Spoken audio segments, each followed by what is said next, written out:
Okay, another subject that has come up that initially we had some people comment. I'm sure the person listens to this podcast.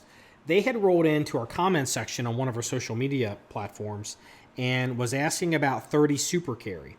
And I mean, I'd seen the headlines, but didn't read it. I mean, it's not, it's like, oh, great, another round.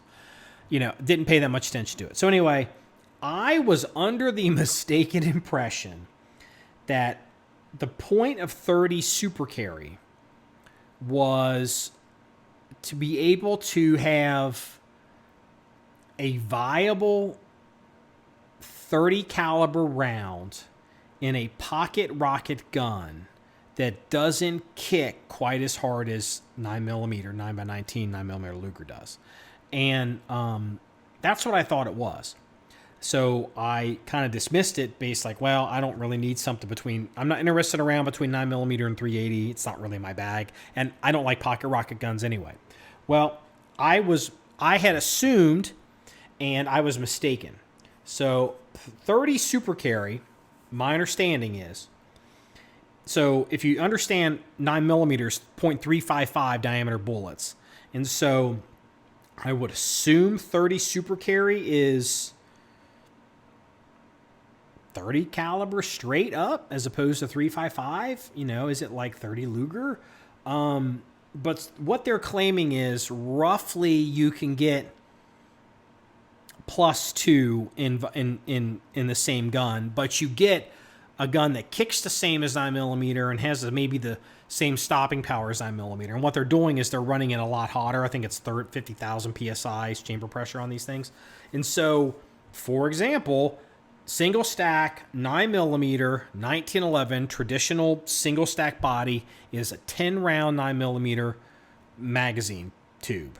Well, with 30 super carry, my tongue twisted, 30 super carry, I guess you can get 12 rounds.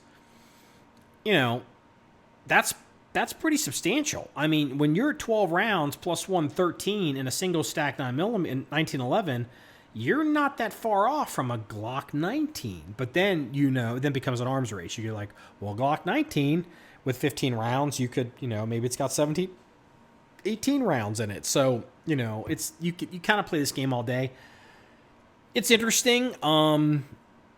I'm going to watch it. Am I going to buy one? No. If one falls in our lap, sure, maybe one day we run across one used somewhere. I mean, it's just, we run, since with the Armory, we run so many boutique calibers now. It would be no different supplying, 30 super carry than it would be buying 7.5 French ammo. You just buy it when you need it, or 6.5 Swede, just buy it when you need it and use it. It's not going to be a primary gun. So, I don't know. I mean, you tell me. Are you guys interested in this? I mean, I'm not the market for this gun. I am not a pocket rocket guy. I don't like officer size 1911s. I don't like Glock 26s. I don't like VP9 SK guns. Basically, any gun you've ever seen me shoot, you've never seen me shoot the pocket rocket version of it. Truth be told, I've even gone on a record of saying I think the Glock 19 is too small. It's too small for my hands. It splits my hand open every time I try to reload one. So I don't do pocket rocket guns. And so maybe this round isn't for me, or maybe we'll all look back on the day and, people will like, oh man, over there with his 9mm, he doesn't even have 30 super in his gun.